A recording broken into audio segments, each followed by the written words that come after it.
রহমাতুল্লাহি ওয়া বারাকাতুহু।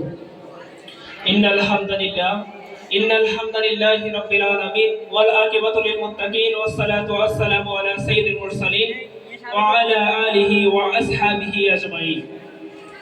পাহাড়ের পাদদেশে সাধারণ নীলাভূমি একমাত্র দ্বীপাঞ্চল কক্সবাজার জেলা শাখার মহেশখালী উপজেলার শাপলাপুর ইউনিয়নের অন্তর্গত নির্মল পরিবেশে ঐতিহ্যবাহী স্বনামধন্য দ্বীনি শিক্ষা প্রতিষ্ঠান শাপলাপুর ইসলামী আলিম মাদ্রাসার আজকের 2026 পরীক্ষার্থীদের নিয়ে দোয়া মাহফিলে উপস্থিত সম্মানিত প্রধান অতিথি, বিশেষ অতিথি এবং আমাদের শ্রদ্ধেয় ও শ্রদ্ধেয় শিক্ষক শিক্ষিকা মণ্ডলী এবং আমার সামনে উপস্থিত অত্র প্রতিষ্ঠানের সকল ছোট বড় ভাই ও বোনেরা, সর্বপ্রথম আমার অন্তরস্থল থেকে আসসালামু আলাইকুম ওয়া রাহমাতুল্লাহি ওয়া বারাকাতুহু। ওয়ালাইকুম আসসালাম ওয়া রাহমাতুল্লাহি ওয়া বারাকাতুহু। লক্ষ কোটি শুকরিয়া আদায় করছি সে মহান মনিবের দরবারে, যে মহান আল্লাহ রাব্বুল আলামিন আমাকে আপনাদের সামনে দুই একটি কথা বলার সুযোগ করে দিয়েছেন।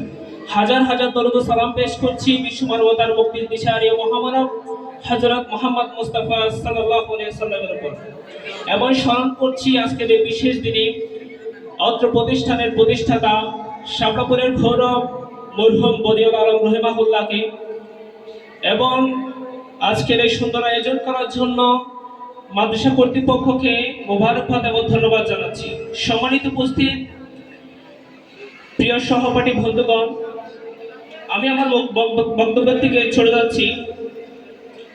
আজকের এই অনুষ্ঠান শুধু দোয়া মাহফিল নয়, আমাদের এক আবেগময় বিদায়ের বহর। আমরা এই মাদ্রাসা থেকে কোরআনের শিক্ষা যেমনই পেয়েছি, হাদিসের শিক্ষা পেয়েছি, তেমনইভাবে আমরা কিভাবে গড়ে উঠবো সেই শিক্ষাটুকু আমাদের শ্রদ্ধেয় শিক্ষক শিক্ষিকা মণ্ডলী থেকে আমরা পেয়েছি, এবং আমাদের জীবন কিভাবে চলবে, যে পথে চললে আমরা এগোতে পারবো, আমাদের ফলপ্রসূ হবে, সে উপদেশটুকু আমাদেরকে আমাদের শিক্ষক মণ্ডলীগণ দিয়েছে, এবং তাদের প্রতিটি বক্তব্য ছিল আমাদের মমতায়, এবং তাদের উপদেশ ছিল আমাদের উজ্জ্বল ভবিষ্যতের কামনায়।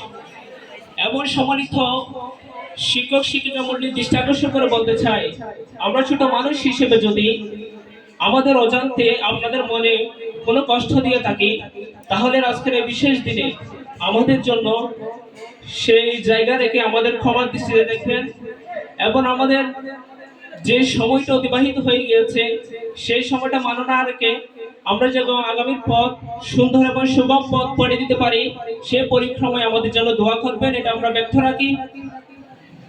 এবং আমার সহপাঠী বন্ধুদের কাছে আমাদের যে আকুল আবেদন,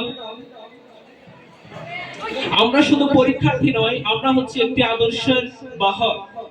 আমাদের কাদের দায়িত্ব রয়েছে যেমন নিজেকে গড়া, পরিবারকে গড়া, সমাজকে গড়া, তেমনি ভাবে আল্লাহর সন্তুষ্টি অর্জন করা। হয়তো আমরা এভাবে আর বসতে পারবো না, এই কথা চিন্তা করলে আমাদের মনে একটা ভেঙে যায়, কিন্তু আমাদের যে বাধাকে সৃষ্টি হয়েছে সেটি যেন অবরুদ্ধ থেকে যায়, এই চিন্তাতে আমাদের থেকে রাখতে হবে। সম্মানিত উপস্থিত, দাখিল পরীক্ষা আমাদের জীবনের একটি গুরুত্বপূর্ণ মোড়। এই গুরুত্বপূর্ণ মোড়ে আমরা যদি আল্লাহর উপর ভরসা রেখে নিজেদের পরিশ্রম করে যদি আমরা এগিয়ে যেতে পারি, তাহলে ব্যর্থতা কখনো আমাদেরকে স্পর্শ করতে পারবে না। প্রিয় সহপাঠীরা, আজ আমরা প্রতিজ্ঞা করছি, আমরা আগামীর পথ অতিক্রম করার জন্য, আমরা দেশকে সাজানোর জন্য নিজেকে গড়ে তুলবো ইনশাআল্লাহ। আমরা আল্লাহর উপর ভরসা রেখে মাদ্রাসা শিক্ষাকে সমুন্নত রাখতে সর্বদা চেষ্টা করবো ইনশাআল্লাহ। সর্বোপরি স্মরণ করতে চাই আমার প্রিয় পিতামাতা, আমাদের প্রিয় পিতামাতাকে, যাদের অসহ্য কষ্টের বিনিময়ে আমরা আজকে আমাদের অর্ধেক পা পাড়ি দিতে পেরেছি। তাদের দোয়া আমাদের বড় শক্তি, তাই আমাদের মা বাবাকে শ্রদ্ধা করে তাদের দোয়া নেওয়া দরকার। ঠিক তেমনই ভাবে আমাদের যারা শিক্ষাগুরু রয়েছে তারাও যেন আমাদেরকে সকল ভুল ভ্রান্তি ক্ষমা করে দিয়ে আমাদের জন্য সর্বোচ্চ দোয়া রাখে, এই আশা ব্যক্ত রাখি।